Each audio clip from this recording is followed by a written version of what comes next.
Canada کے شہر Saint جان سے 400 میل دور شمالی بحریہ اوقیانوس کی تیز لہروں والے پانیوں میں ایک بڑا صنعتی بحری جہاز سست رفتاری کے ساتھ ایک کنارے سے دوسرے کنارے جاتا نظر آتا ہے۔ اس جہاز پر اسٹاکٹن رش نے مستقبل کی ایک منفرد پیش گوئی کی۔ ایک وقت آئے گا جب لوگ باقاعدگی سے کم خرچے پر خلا میں جائیں گے۔ مجھے لگتا ہے کہ زیر آب جانا بھی ایسا ہی ہوگا۔ رش کو امید ہے کہ ان کی کمپنی اوشن گیٹ زیر سمندر ایسی تحقیق کر سکے گی جیسی ایلون مسک، رچرڈ برانسن اور جے بروس خلائی سفر میں کرنے کی کوشش کر رہے ہیں۔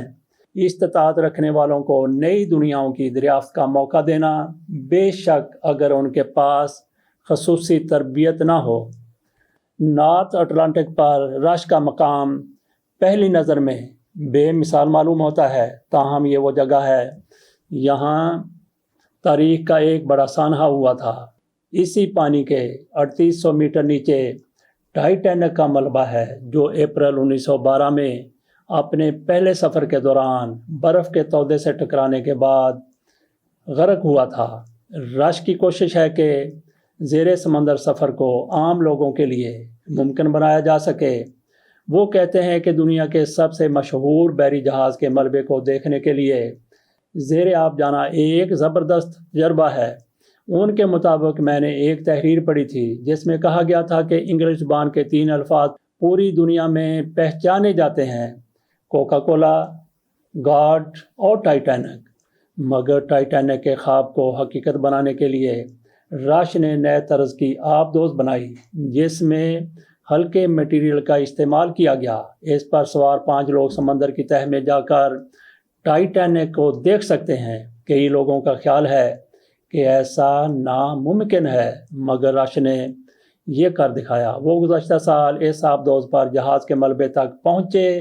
اس بار اس سفر پر آبدوز کے پائلٹ، اوشن گیٹ کا عملہ، سائنسدان اور پیسوں کے عوض آنے والے مسافر موجود تھے جنہیں مشن اسپیشلسٹ کہتے ہیں۔ انہوں نے فی کس $2.5 لاکھ دیے تاکہ وہ قریب سے ایک بار ٹائٹینک کو دیکھ سکیں۔ اس دوران وہ اپنے ساتھ سٹیزن سائنسدانوں کو بھی لے جاتے ہیں جو زیر سمندر حیاتیاتی تنوع کی تصاویر اور ویڈیوز جمع کرتے ہیں۔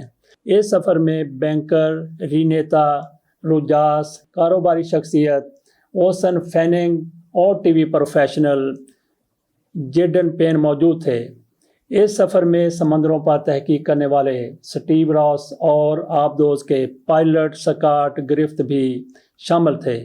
روجاس کا کہنا ہے، جس نے اس آبدوز میں سفر کیا: میں ارب پتی نہیں، میں نے بڑے لمبے عرصے تک اس کے لیے پیسے جمع کیے۔ میں نے زندگی میں بڑی قربانیاں دیں تاکہ ٹائٹینک کو دیکھ سکوں۔ میرے پاس کار نہیں ہے، ابھی میری شادی نہیں ہوئی، میرے بچے بھی نہیں ہیں۔ یہ تمام فیصلے اس لیے کیے کیونکہ مجھے ٹائٹینک دیکھنا تھا۔ راس کے لیے یہ ایک ایسا موقع تھا جس میں وہ زیر سمندر ماحول پر تحقیق کر سکتے ہیں، جیسے ملبے کے آس پاس پانی کے نمونے جمع کر سکتے ہیں اور کیمرے کی آنکھ میں حیاتیاتی تنوع کو قید کر سکتے ہیں۔ وہ کہتے ہیں کہ یہ زیر سمندر ماحول کو سمجھنے کی دوڑ ہے۔ یہ ایسا ماحول ہے جو سب سے زیادہ پھیلا ہوا ہے اور اس پر سب سے کم تحقیق ہو پائی ہے۔ بحر کے ماحول میں تبدیلی عالمی سطح پر تبدیلیوں کا باعث بنتی ہے۔ یہ آبدوز 2 گھنٹوں سے زیادہ دیر تک مسافروں کو سمندر کی تہہ تک لے گئی۔ ایسے میں راس اس کی کھڑکی سے حیاتیاتی تنوع کا باریکی سے جائزہ لینے میں مصروف رہے۔ وہ کہتے ہیں کہ ہم نے نیچے ایسے جانداروں کو دیکھا جو دنیا میں سب سے عظیم نقل مکانی کرتے ہیں۔ ہر شام یہ جاندار سطح تک پہنچتے ہیں اور ہر صبح وہ 500 سے 1000 میٹر تک نیچے چلے جاتے ہیں۔ ایسے بہت سے جانوروں میں قدرتی روشنی ہوتی ہے، تو اس لیے آپ کو نیچے کی روشنی دیکھنے کو مدد ملتی ہے۔ میں ایک بار آپ کے سامنے یہ دہرا دیتا ہوں کہ سمندر میں نیچے جو جانور ہیں ان جانوروں میں قدرتی روشنی ہوتی ہے، جیسے زمین پر جگنو۔ جب یہ آبدوز سمندر کی تہہ سے ٹکرائی تو یہ اس 15 میٹر کے ملبے کے مقام تک پہنچی یہ ٹائٹینک کی آخری آرام گاہ ہے۔ پین بتاتے ہیں کہ ہم تمام 5 لوگوں نے غیر اعلانیہ طور پر خاموشی کا لمحہ اختیار کیا۔ مجھے سب سے پہلے کوئلے کے ٹکڑے نظر آئے۔ یہ وہ لمحہ تھا جب ٹائٹینک سے جڑی انسانیت جھلکی۔ لوگ اسی کوئلے کو اٹھا کر ایک جہاز پر لائے تھے اور ڈوبنے کے دوران یہ باہر بکھر گیا۔ آبدوز کے دوسرے حصے میں پین کو پائلٹ کی آواز آئی، اوہ نو، ہمیں ایک مسئلے کا سامنا ہے۔ تو ناظرین یہاں پہ غور کیجئے کہ سمندر کے نیچے ہیں، وہاں پہ پائلٹ کہتا ہے اوہ نو، مجھے ایک مسئلہ درپیش ہے۔ تو اندازہ کریں کہ مسافروں نے سن کر کیا رد عمل دیا ہوگا۔ پائلٹ گرفت نے بتایا کہ جب میں آگے بڑھنے کی کوشش کر رہا ہوں تو ایک تھرسٹر پیچھے کی طرف دھکیل رہا ہے، اب میں صرف گھوم سکتا ہوں۔ اوپر اپنے جہاز پر رش نے پائلٹ کے کنٹرولر کو ٹھیک کرنے کی کوشش کی اور اپنے عملے سے کہا یہ آسان نہیں ہوگا۔ روجاس نے کہا کہ مجھے لگا کہ ہم واپس نہیں جا سکیں گے، ہم ٹائٹینک سے 300 میٹر کے فاصلے پر ہیں اور صرف گول گول گھوم رہے ہیں۔ تو ایسے میں رش کے ذہن میں ایک آسان سا حل آیا، اسے دوسری طرف سے سنبھال لو۔ جب طے ہو گیا کہ کنٹرولر کو بائیں موڑنے سے آبدوز آگے بڑھے گی تو انہوں نے حل دیا کہ کنٹرولر کو کلاک وائز 90 ڈگری پر گھمایا جائے تاکہ آبدوز کا دوبارہ آگے جانا ممکن ہو سکے۔